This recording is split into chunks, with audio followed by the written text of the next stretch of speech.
تین چیزیں گناہوں کا کفارہ ہیں۔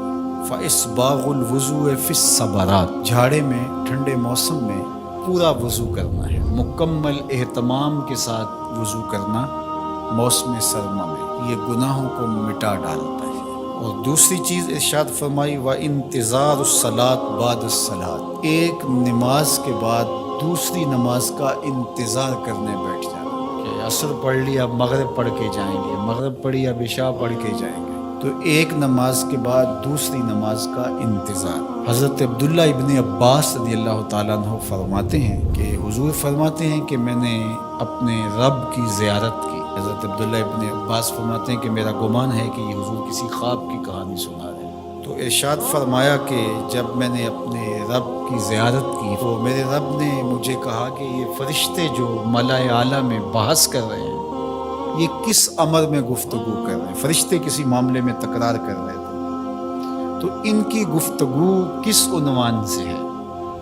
تو میں نے کہا کہ مالک تو بہتر جانتا ہے، مجھے معلوم نہیں ہے۔ تو اللہ نے اپنا دست قدرت میرے دو کندھوں کے درمیان رکھا اور اس کی ٹھنڈک میں نے سینے میں محسوس کی۔ فتجلی لی کل شیء وعرفت، ہر شے میرے سامنے روشن ہو گئی اور میں نے ہر شے کو دیکھ بھی لیا اور پہچان بھی لیا۔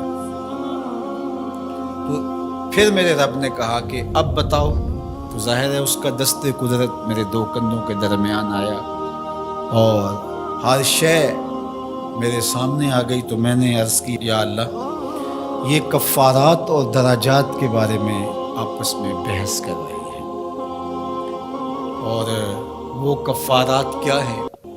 المکث فی المساجد بعد الصلاۃ، نماز کے بعد مسجدوں میں رک جانا کہ دوسری نماز پڑھ کے جائیں گے۔ اس پر فرشتے ملائے اعلیٰ میں عالم بالا میں بیٹھ کے گفتگو کر رہے ہیں۔ اللہ اکبر، یہ کتنا بڑا عمل ہے کہ جس پر فرشتے کہہ رہے ہیں بلے بلے، کیسے وہ لوگ ہیں جو ایک نماز کے بعد دوسری نماز کے لیے رک جاتے ہیں۔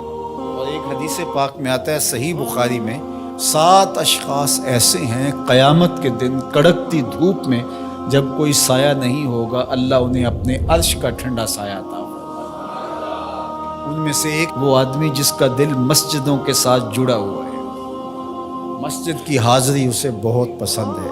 دوسرا والمشی علی الاقدام الی الجماعات، جماعات کے لیے فرض نمازوں کے لیے مسجد کی طرف چل کے پیدل جانا، ہر قدم کے بدلے میں درجے بلند ہوتے اور گناہ معاف ہوتے ہیں۔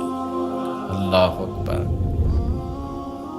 یہ طلب کی گئی کہ دعا کیجئے کہ میرا گھر مسجد سے نیڑے ہو، تو کہا نہیں، تم جتنے قدم چل کے آتے ہو اتنے تمہارے گناہ معاف ہوتے ہیں، اتنا ہی تمہیں ثواب ہوتا ہے۔ تو یہ چل کر کے آنا گناہوں کا کفارہ ہے۔ تیسری چیز ارشاد فرمائی کہ وَإِسْبَاغُ الْوُضُوءِ فِي الْمَكَارِهِ، مشکل صورتحال میں وضو پورا کرنا، اور وہ سردیوں کے اندر مشکل ہوتا ہے کہ پانی بہت ٹھنڈا ہے، تو اس وقت بندہ کہتا ہے چلو ایک دفعہ بھی گزر ہو جائے گی، اگر ایک دفعہ بھی چہرہ دھو لیں گے وضو تو ہو جائے گا، لیکن سنت طریقے سے 3 بار ہی دھونا، اور 3 بار ہی جو ہے وہ پاؤں دھونے، اور 3 بار ہی باقی اعضاء دھونے، تو یہ مشکل ہوگا وضو میں ٹھنڈے پانی سے۔ تو بہرحال مشکل میں وضو جو بندہ کرتا ہے تو اللہ کے لیے کر رہا ہوتا ہے۔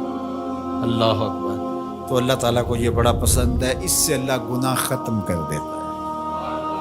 تو یہ 3 چیزیں کفارات میں سے ہیں، یہ گناہوں کو مٹانے والی چیزیں۔